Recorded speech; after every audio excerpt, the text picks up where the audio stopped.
Hello. Oh, hey, you got me at a bad time. I'm just about ready to start doing another episode of Charlie Cat Presents. Yeah, well, I'll call you back a little bit later, okay? All right, God bless. Bye-bye. This week on Charlie Cat Presents, we're going to be looking at some antique car print advertising that I have in my collection. It starts out in 1895 and goes up through the late teens, very early 20s.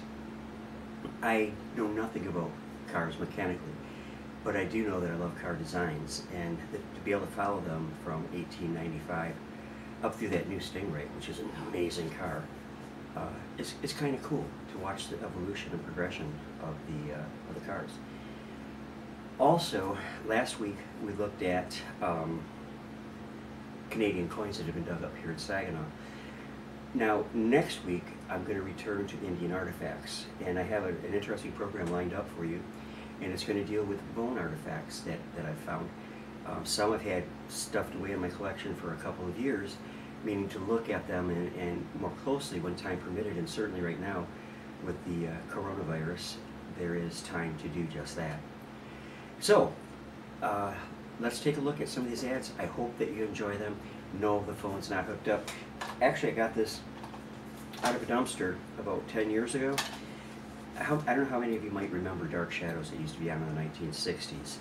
And I've wanted a candlestick phone ever since then, because one played prominently in the storyline of Quentin Collins and the werewolf. And so the phone always fascinated me. And I actually found this one in a dumpster here in Saginaw. It's not real old. It's from like 1970, but it has that look to it. So anyways, let's take a look at some of these ads and let me know what you think. Okay, this is the first ad I want to show you, and it's for the Marmon. The ad is from 1899, and it shows a very small cut of the Marmon, which was produced in Indianapolis, Indiana. The company was established in 1851, and I assume that the company early on, named Nordyke and Marmon, originally manufactured carriages and wagons. The ad heralds the Marmon as a mechanical masterpiece featuring double three-point suspension, which proved for great flexibility, and the model shown on this ad sold for only $2,800. In 1903, the Marmon Model C touring car featured a 24 horsepower overhead valve engine, and the Marmon's final year of production was in 1933. It was a trusted name in automobiles back in the day. Presenting the 1905 Winton, a nicely designed car ad for the time, nicely set up and put together, and it is from 1905, as I said, and it shows the Model C 16 to 20 horsepower touring car that retailed at $1,800. Looking at the man in the ad, the seating appears to be extremely high, higher than you would ever expect in a car today, that's for sure. But the ad claims the 4 cylinders were fed by a single carburetor and was sparked by one single magneto that was geared to the actual motor itself. The ad goes on to claim that all speeds graduating from 4 miles to up to 40 miles per hour were obtained without a moying lever by simply pressing your right foot on a pedal on the floor. Designed by Scottish engineer Alexander Winton, it was produced in Cleveland, Ohio, and he went into production with the light Phaetons in 1897.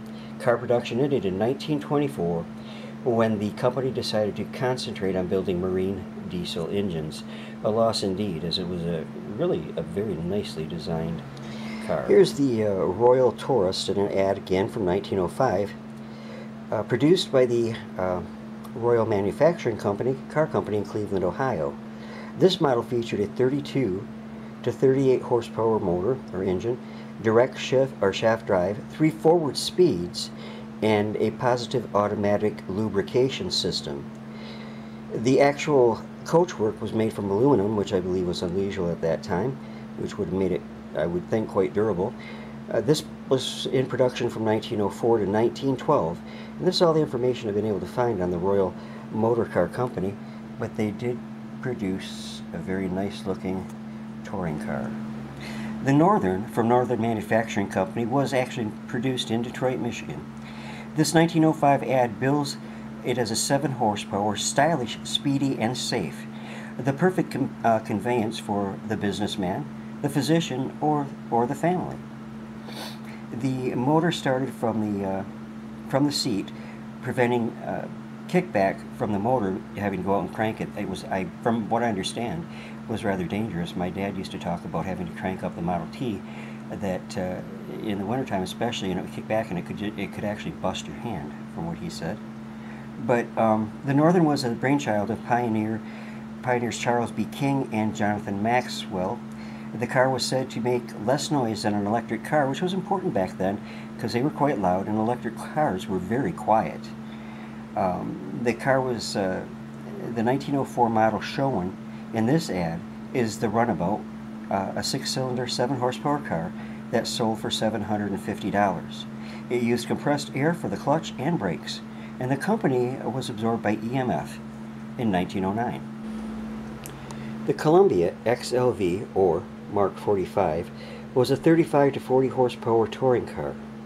The car featured in the 1905 advertisement is the touring model.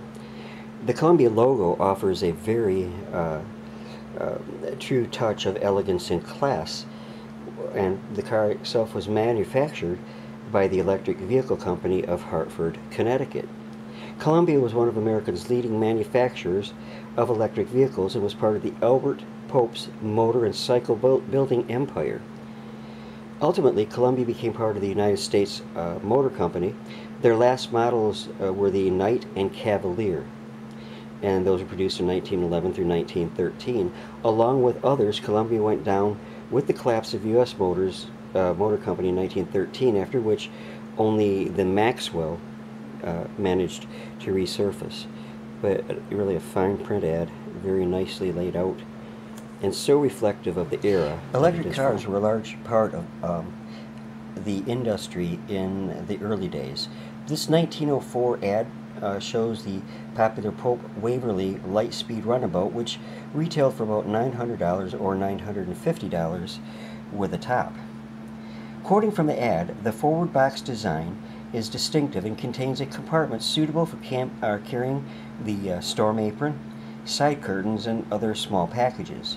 It is filled with 30 cells of number 28 National or 30 cells of 7 PV Exide, end quote. Electric cars were popular especially with the ladies due to their ease of operation and how quiet they were. Starting one was very simple, so they did not require getting out of the car in the rain, the snow, or whatever the weather, and cranking them up and possibly busting your hand.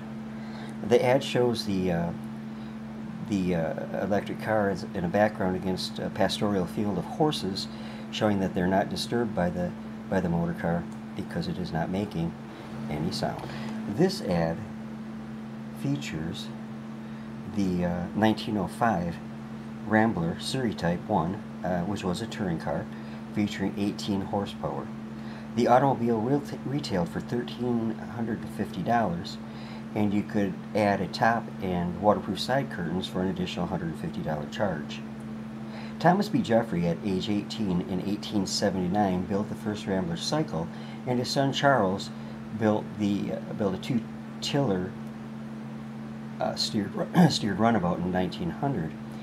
In 1910, production was limited to only 2,500 cars to assure that the cars were not rushed out and that maximum quality was not imperiled by pushing through further production.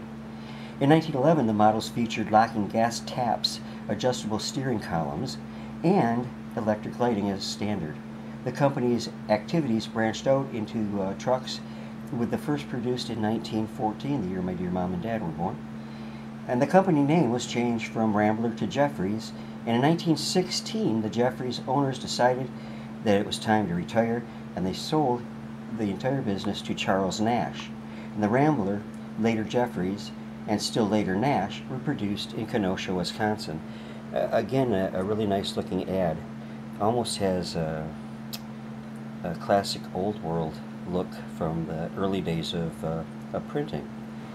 At the time I began scripting this episode of Charlie Cat Presents, the oldest ad in my collection was for the 1899 Marmon. However, just today, as I acquired an ad from 1895 for the Columbia motor carriage. While the print ad does not reveal a great deal about the car, it does show that the style is from the transitory period between horse-drawn wagons and carriages and motor vehicles. If this is like the Columbia described earlier, in this program it was produced in Hartford, Connecticut, but it doesn't indicate that on the print ad here. Some of the comments in the ad truly do show it's early on in the automotive industry, such as, I quote, "a delightful sensation to be whirled merrily along by an unseen motive power in a luxurious carriage, and economical and always ready, it can do the work of 4 horses." Now, I've not seen in a long time, or at any point in my lifetime, where the power of a car is compared to the power of horses, except, of course, in the horsepower of the engine. And a little bit closer look at that, and perhaps you can see what I mean about the look of it being transferred. What look at early cars could be complete without a look at least one Ford? Truly, as I said, this Ford, this is a 1906 actually ad, and features the 4-cylinder Ford Runabout, a really cool looking little machine. The ad states the full significance of the sensational move by the Ford Motor Company with its 4-cylinder 15 horsepower runabout was projected and has only recently become known to the trade and buying public. Indeed, as I said, a stylish little car for the time, and it was built, guess where? In Motor City, America, Detroit, Michigan. And as you can see, the ad itself does not say a great deal about the car, but the picture itself, I think, says a lot about how it was constructed and its classy design for the time. This ad is not for a specific car, but for the American Chain Company, car related, of course. They made weed tire chains. Now, this fine ad shows so much about life in the 1920s with a super fine speeder at the center stage. I love this ad with all its rustic small town charm. Almost wish I could walk back into the ad. American Chain Company did their manufacturing in Bridgeport, Connecticut, and as I said, produced tire chains for use on slippery roads. The car in this scene is generic, but it is an expensive sports model, and the gentleman and his blushing bride don't exactly look rich, but they look fairly well-to-do. And the elderly bearded gentleman who is talking in the text box is without a doubt the little town of Hayes Justice of the Peace, and influential as he offers them as a sort of a wedding package, which included weed tires, or excuse me, chains, all for only $12. Anyways, we have here the Hayes lumber yard in the background, and we have the general store here, and we have an elderly man sitting on the hotel steps who appears to be whittling a piece of wood, and it's just all here. Wonderful, wonderful look at life. A still shot of life at that wonderful age in America before things became so incredibly, incredibly complicated. So I hope you enjoyed this little foray into the past and looking at these vintage car ads. I have literally hundreds of them, but that would make for a rather tedious video after a while. But actually, I have them from the early 1900s right up through the 1960s, and I will present another video at some point showing some of those wonderful classic cars from the other eras, particularly the 50s and 60s. The cars are absolutely phenomenal back then.